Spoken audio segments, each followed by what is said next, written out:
Well, for the time being, quick check on the markets. We have slipped a little bit. We have slipped to the low point of the day, actually. And a couple of these larger names, I think, have moved lower.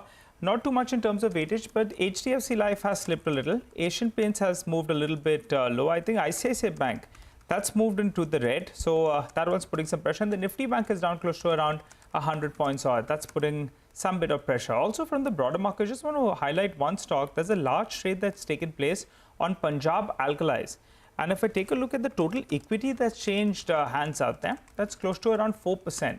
So just keep an eye out, close to around 5%, 4 to 5% equity has changed hands. I'm not sure about the parties, but that's clearly a large trade with a big volume spike in the last 2 to around 3 minutes, Sonia. So I just thought we'll highlight that for our viewers. Okay, and even for the market, right, overall, it was a very flat day, but now it's sort of veering towards the red line. So the Nifty is now down about 56 points, giving up on a lot of its gains that it had about an hour and a half ago.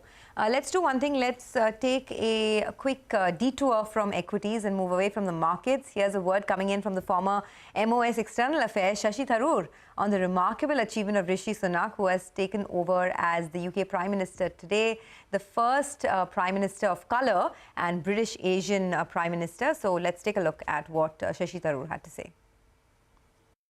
It's extraordinary in terms of the fact that he is obviously a descendant of immigrants of a different ethnicity and race from the majority of English people, British people, and that is wonderful. That's a remarkable achievement.